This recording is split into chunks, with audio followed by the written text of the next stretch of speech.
You're listening to Civic Media. You can tune into any of our live shows on any radio station across the state with the Civic Media app. Find us in your phone's app store and listen anytime, anywhere. This is your WFHR Daily News Roundup for locally grown radio 97.5 FM and 1320 AM and WisCountry 105.5 FM WIRI in Wisconsin Rapids.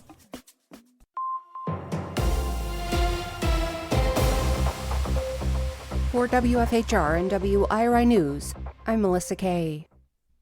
Authorities have caught the shooter who assassinated a Minnesota lawmaker and her husband and shot another lawmaker and his wife.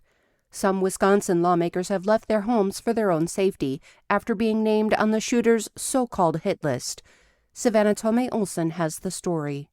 Officials say Vance Bolter impersonated a police officer early Saturday morning in order to kill Minnesota State Representative Melissa Hortman and her husband Mark.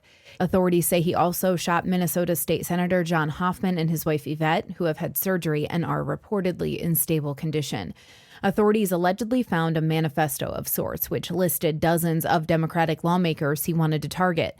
And a source confirmed to the Milwaukee Journal-Sentinel 11 Wisconsin lawmakers were on that list. CNN reports Bolter's LinkedIn page shows he attended Cardinal Stritch University in Fox Point from 2008 to 2016. At least one of his cars was found in Faxon, Minnesota, which is about a 90-minute drive west of the Wisconsin border. For Civic Media News, I'm Savannah Tomei-Olsen. Gas prices fell 2.8 cents over the last week for an average of $2.92 today.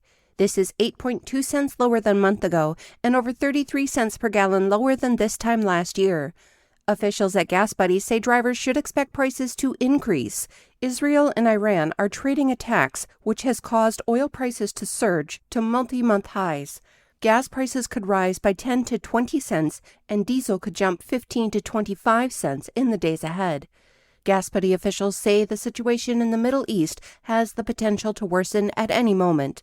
Prices in central Wisconsin today range from $2.79 to $2.89 per gallon. While millions gathered for No Kings rallies across the country, Wisconsin Rapids saw several hundred people on the East Riverview Expressway on Saturday for the event pushing back against the Trump administration. No Kings Day is Flag Day, and I think it's time that the good people of the United States take back the meaning of the American flag. Several were surprised by the number of people who came out for the rally. I am greatly surprised, but I'm so happy that there are this many people who feel the same that I feel. Organizers estimated that well over 300 people attended, making this the largest gathering of protesters in Wisconsin Rapids since groups started demonstrating at that location in mid-March. People were there for a variety of reasons. No kings, no crowns, and stop funneling our money to billionaires and put it back in Social Security, Veterans Affairs, and children programming where it belongs. 3rd Congressional District candidate Emily Berge described the emotion of the event. I think there's anger, there's solidarity, there's people are nervous, there's fear, but there's also joy. And I think that's what draws people in, is to be with each other and to have fun even. There's music playing. Just a lot of togetherness. A small group of counter-protesters joined the crowd during the last hour of the rally. That sign is, we said we'd rather vote for a felon than I'm not going to say the word out loud because... Her group of 6 were there in support of the Trump administration. Kathleen Blevins shared what they were standing up for. We the people own the government of the United States. It doesn't belong to the government. It's a government that was created by the people for the people, and we believe in that. That's what we believe in. I'm Melissa Kay for WFHR and WIRI News. The Brewers cut the cards. Hi, I'm Mike Clemens with sports. The Brewers head to Chicago to open a series against the Cubs tomorrow night. Yesterday, the Brewers beat the Cardinals 3-2 to win the 4-game series and move up into second place. Did things get testy with St. Louis over the weekend? The Brewers' Trevor McGill.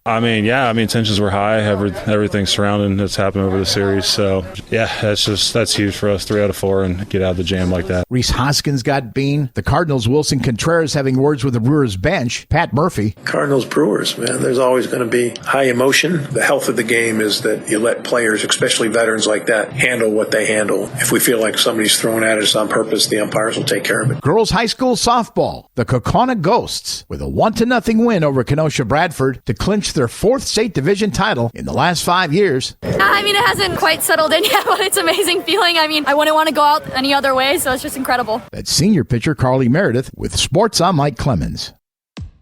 On your entertainment beat, I'm Pete Schwaba. Taylor Sheridan's dance card continues to remain full. He is jumping back into the feature film world with a new film called FAST, or Fast, which will star Brendan Sklenar, who he worked with on 1923, and Succession's Juliana Canfield. The film is a thriller that will hit theaters in April 2027. Taylor Sheridan, in addition to writing the critically acclaimed film Hell or High Water, is the creative force behind Yellowstone, Lioness, Tulsa King, and Yellowstone prequels 1883 and 1923. Speaking of theatrical releases, this summer is off to a great start when it comes to the box office. Next summer, there is also a real treat in store when Toy Story 5 will hit the silver screen. Pixar Animation and Disney have announced officially that the next chapter for Buzz and Woody will premiere June 19th, 2026. In the story, our heroes take on modern technology, or tech toys, in order to fight for their existence. Ted Lasso star Jason Sudeikis learned a lot from his uncle, George Wendt. On a recent episode of the Where Everybody Knows Your Name podcast, actor, writer, producer Brett Goldstein, who plays Roy Kent on Ted Lasso, told Ted Danson that Sudeikis found out about his uncle's death while in the writer's room at Ted Lasso, then added that they matched tears with laughter by watching compilations of George Wendt as Norm. Orlando Bloom is alive and well after his surgery. No reason to panic, Bloom fans. The actor had elective surgery, which was a blood filtering procedure to remove microplastics or forever chemicals from his blood. The procedure is only available at one clinic in London, according to Collider. If you're thinking about checking out this procedure, just know that it costs $10,000. Let's be honest, most of us will just have to cross our fingers and hope that having Tupperware in our blood isn't as bad as experts say. Alan Ritchson has played Reacher for 3 seasons now, and season 4 is currently in production. It's a good gig because there are 29 Reacher books, and each one equals 1 TV season, which could keep an actor working for quite a while. The role is iconic and based on the books by Lee Child. Ritchson says when he won the role, he was nervous about trying to fill the shoes of Tom Cruise, who played the character in the movies. Ritchson says he was really thrilled when he got the part, but recently said that he was even more excited when he realized the character Reacher in the book eventually has thinning hair. Ritchson says he erupted in cheers when he read that because there is no pressure now to not go bald, which for a guy can be a challenge over the course of 29 TV seasons.